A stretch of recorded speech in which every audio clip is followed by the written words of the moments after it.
I didn't think that I would ever have to make a video like this. Just a few weeks ago, 17 innocent people, including high schoolers and their educators, were killed in cold blood. Teenagers who had their entire future ahead of them.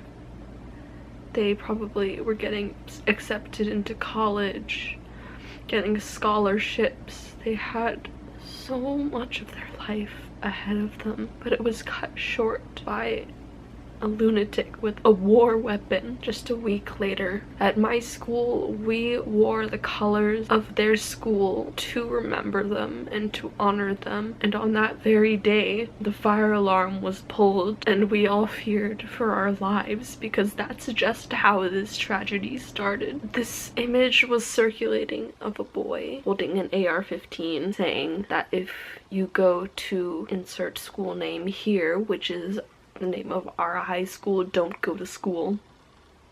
There are people who were sobbing, calling their parents, thinking that it was the last time they would hear their voices. I was as close to doing the same. I wanted to tell my family that I loved them in case anything happened. And this is the kind of country we live in, where students like myself who just want to get an education and have a bright future fear for their lives by just trying to go to school.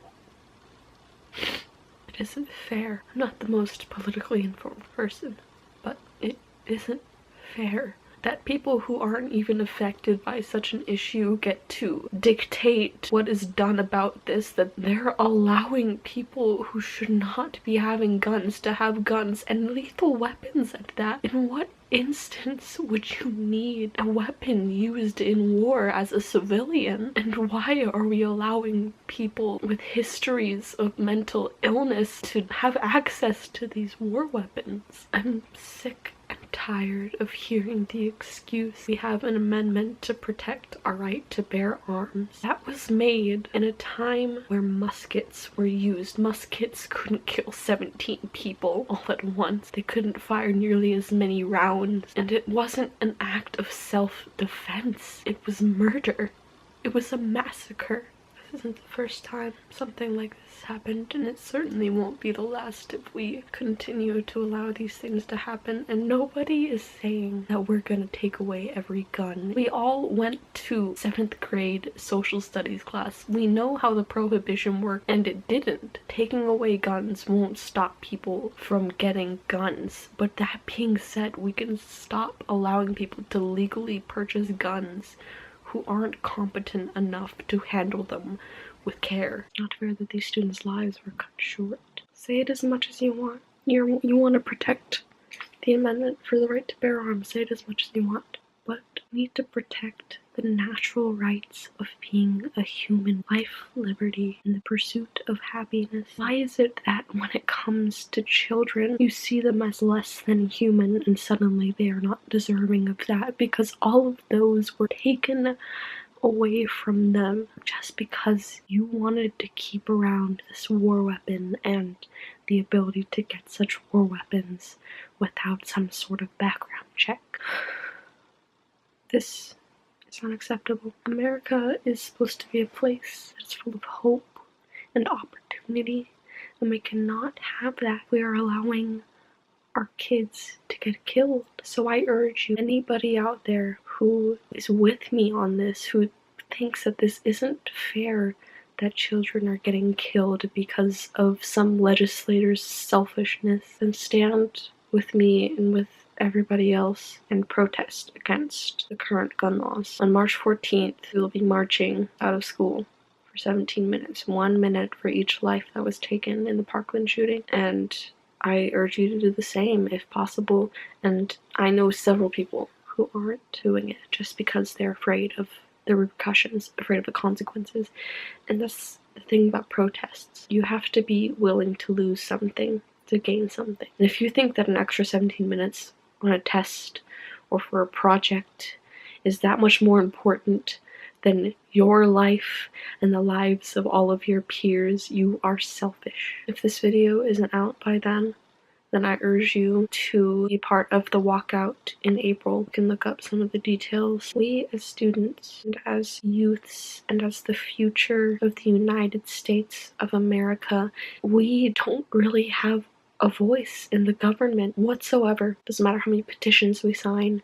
If we aren't of legal age to vote, then our voice in the government does not matter, and that is why it is so important to protest nationwide, so that we can rise up and all converge into one voice that is begging for safety, that is begging for protection under the government, that we are not in danger anytime that we try to make our lives better for ourselves. That being said, don't be afraid to protest. Don't be afraid to show your voice, because if all of us are too afraid to do so, then nothing is going to be done and too many people are going to die. Please, if you can, please take action, because even though we as single people, the youths of America, do not have that much of a voice or that much power, we can unite as one and we can prove we are strong and that we are going to make a better future for America.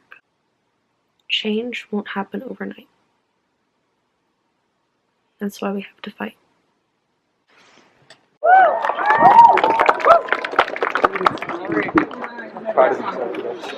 I can gauge a sense of who they are through all the lack of eye contact and facial movement. I gauge a sense of who they are like my friend Taylor. She has the brightest blue eyes you've ever seen, with indigo-dyed strands of wool weaved into civilian blankets, eyes that remind me of the beach we walk beside when I go back to visit. Reminds me of desert Czech Republic and the communist Russia, as well as her favorite author. But her dad has brown eyes like my friend Brianna.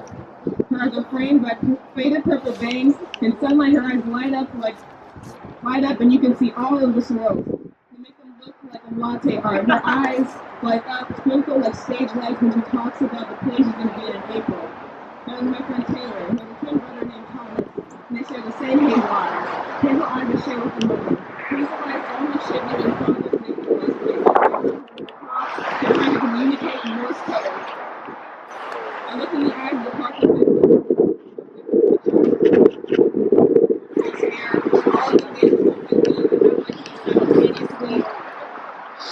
Looking at them made my skin erupt into goosebumps and made me shiver. Their smiles pierced me like bullets. Those headlines turned my stomach. Turned my inside into a Ferris wheel, made my heart a gymnast. Knowing that Thomas could have been Nicholas and Caleb could have been Meadow, Taylor, Alyssa, and I feel bad. My mouth is some horrific party hat in which I can draw names out of, the names of victims out of, to get my point across. I'm angry.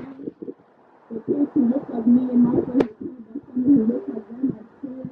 But I no longer have any eyes to look at. Scared that all the left me.